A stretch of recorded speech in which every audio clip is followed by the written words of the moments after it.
Hi అండి అందరికీ. నిన్నైతే 6th క్లాస్ ఫస్ట్ లెసన్ గురించి తెలుసుకున్నాం కదా. ఇవాళ సెకండ్ లెసన్ గురించి తెలుసుకుందాం. సో నేను మెయిన్గా ఇంపార్టెంట్ పాయింట్స్ మాత్రమే చెప్తాను, ఎందుకంటే టైం సేవ్ అవుతుంది. అంతా చదివితే టైం కూడా వేస్ట్ అయిపోతుంది. నేను ఆల్రెడీ 1 టైం చదివేశాను, ఈ సెకండ్ టైం రివిజన్ చేస్తున్నానండి. నాకు కావాల్సిన పాయింట్స్ని బుక్స్లో కాకుండా చదవగానే గుర్తుండేలాగా ఇలా పైన కూడా నోట్ చేసుకున్నానండి. సో స్టార్ట్ చేద్దాం. ఇంకా ఫస్ట్ పాయింట్ ఏంటంటే, అంతరిక్షంలో నుండి మనం చూసినప్పుడు భూమి అనేది నీలి చందమామలాగా కనిపిస్తుంది. ఎందుకంటే భూమి పైన ఎక్కువ శాతం మహాసముద్రాలతో నిండి ఉండడం వల్ల అది మనం పైనుండి చూసినప్పుడు ఒక నీలంగా కనిపిస్తుంటుంది. భూమి మీద అధిక భాగంలో మహాసముద్రాలు ఆవరించి ఉండడం వల్ల అది నీలంగా కనిపిస్తుంది. నెక్స్ట్ పాయింట్, భూమికి గ్లోబు ఒక నమూనా. ఇది భూమి ఆకారాన్ని, నేల, నీరు, ఖండాలు, మహాసముద్రాలు, ప్రపంచంలోని దేశాలను చూపుతుంది. భూమి ఒక బంతిలాగా గోళాకారంలో కనపడుతుంది. మనం ఎప్పుడు భూమి మీద నుంచి పడిపోము, ఎందుకంటే భూమి ఒక బలమైన అయస్కాంతంలాగా పనిచేస్తూ మనందరినీ తన వైపుకు ఆకర్షిస్తూ ఉంటుంది. నిజానికి మనం భూమి మీద పడతాం, కానీ భూమిపై నుంచి పడిపోము, ఎందుకంటే భూమి యొక్క గురుత్వాకర్షణ శక్తి వల్ల మనం కింద అనేది పడిపోము. నెక్స్ట్, గోళాకృతి. నిజానికి భూమి ఖచ్చితమైన గోళాకారంలో ఉండదు, ఖచ్చితంగా గుండ్రంగా ఉండదు. ఉత్తర దక్షిణ ధృవాల దగ్గర కొద్దిగా నొక్కుకుపోయి భూమధ్య రేఖ దగ్గర కొద్దిగా ఉబ్బినట్లు ఉంటుంది. ఈ తేడా అతి తక్కువగా ఉండడం వల్ల చాలా గ్లోబులు పటాలు దీన్ని చూపించవు. భూమి ఆకృతికి సంబంధించి మరొక ఆసక్తికరమైన విషయం అంటే, ఒక స్థానం నుంచి ఒకే దిశలో వెనుదిరగకుండా మనం ప్రయాణం చేయడం మొదలుపెడితే తిరిగి అదే స్థానానికి చేరుతాం. దీన్ని ప్రాచీన కాలంలోనే భారతదేశం మరియు యూరప్ శాస్త్రవేత్తలు భూమి బంతి లేదా గోళం వలె గుండ్రంగా ఉందని గమనించారు. ఇటలీకి చెందిన అన్వేషకుడైన కొలంబస్ వంటి నావికులు సాధారణ శకం 1492 ప్రాంతంలోనే భారతదేశాన్ని చేరుకోవాలని యూరప్ నుండి బయలుదేరారు. ఈ బాక్స్లో ఉన్న క్వశ్చన్స్కి ఆన్సర్ చేయడం కూడా చాలా ఇంపార్టెంట్ అండి. ఇవి కూడా ఖచ్చితంగా తీసుకొని ఇన్ఫర్మేషన్ గ్యాదర్ చేసుకొని మనం నోట్ చేసి పెట్టుకోవాలండి. ప్రపంచం పటం గ్లోబ్ను తీసుకొని కొలంబస్ ఎలా ప్రయాణించి అమెరికాను చేరుకున్నాడో, ఎలా ప్రయాణించి ఉంటే ఇండియాకు చేరేవాడో తెలుసుకోండి. కొలంబస్ స్పెయిన్ నుండి పడమర దిశగా అట్లాంటిక్ మహాసముద్రం మీదుగా ప్రయాణించి అమెరికా చేరుకున్నాడు.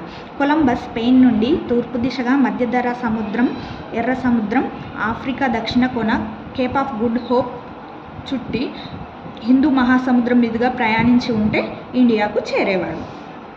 మహాసముద్రాలు మరియు ఖండాలు. గ్లోబును పరిశీలించినప్పుడు ఈ భూమి ఉపరితలం అధిక భాగం సముద్రాలతో నీటితో ఉందని మనం తెలుసుకున్నాం. సో సముద్రాలు, మహాసముద్రాలు వందల వేల కిలోమీటర్లు వ్యాపించి అంతులేని నీటితో కూడి ఉంటాయి. సముద్రాలలో ఒకవైపు నుంచి మరొక వైపు ప్రయాణించాలంటే నౌకల ద్వారా వెళ్ళాలి. ఆ ప్రయాణం కొన్ని రోజులు లేదా నెలలు పట్టవచ్చు. ప్రపంచంలో ఒక మహాసముద్రం గడ్డ కట్టుకొని ఉంది, దాని పేరు ఆర్కిటిక్ మహాసముద్రం.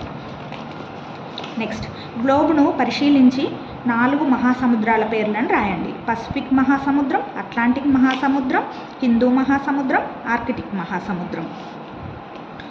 ఖండాల పేర్లు కనుగొని ఈ కింద రాయండి. ఆసియా ఖండం, ఆఫ్రికా ఖండం, ఉత్తర అమెరికా, దక్షిణ అమెరికా, ఆస్ట్రేలియా, అంటార్కిటికా, ఐరోపా. భూమి మీద ఉత్తర దక్షిణ ధృవాలు మంచుతో కప్పి ఉండటం ఆసక్తికరంగా ఉంటుంది. ఉత్తర ధ్రువంలో గడ్డకట్టిన మహాసముద్రం ఆర్కిటిక్ మహాసముద్రం ఉంటే, మరొకటి విపరీతంగా కురిసిన మంచుతో నిండి ఉంటుంది. దీన్ని అంటార్కిటికా మంచు కవచం అంటారు. గ్లోబు మీద గల దిక్కులు. ఉత్తర దక్షిణ ధృవాలను మనం ఉత్తరం పైన ఉంటుంది, దక్షిణం కిందికి ఉంటుంది.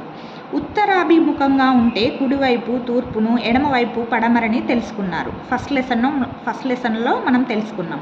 భూమి ప్రతిరోజు పడమటి నుంచి తూర్పునకు భ్రమణం చేస్తుంది. గ్లోబును తిప్పి భూభ్రమణం ఎలా జరుగుతుందో మనం తెలుసుకోవచ్చు. గ్లోబుపై 2 ధృవాలను చూశారు కదా. ధృవాలంటే ఏమిటి? ధృవాలు అనేవి భూమికి 2 వైపులా ఉండే 2 చుక్కలు. పై చుక్క నుంచి కింది చుక్కకు భూమి మధ్యలో గుండా ఒక రేఖను గీసినట్లు ఊహిస్తే దానినే అక్షం అంటారు. సో ఇవి లాస్ట్లో అక్షం అనేది కీ పాయింట్స్లో వస్తుందండి. సో ఇది ఇంపార్టెంట్ పాయింట్.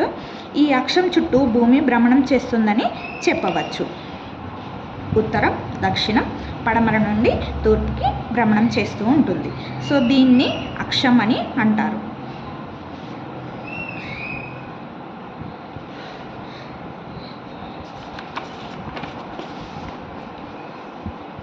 ధ్రువం పైన పెట్టిన చుక్క కదలని గమనిస్తారు.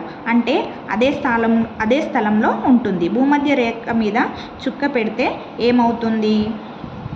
సో ధ్రువం ఇట్లా గ్లోబ్ ఉంటే ఇక్కడ చుక్క ఉంటుంది కదా, అది భ్రమణం చేస్తున్నప్పుడు అది అలాగే ఉంటుంది. కానీ భూమధ్య రేఖ పైన మనం ఒక బిందువు పెట్టినట్లయితే అదేం జరుగుతుంది? భూభ్రమణం జరిగినప్పుడల్లా ఆ బిందువు కూడా భ్రమణం చేస్తూ ఉంటుంది.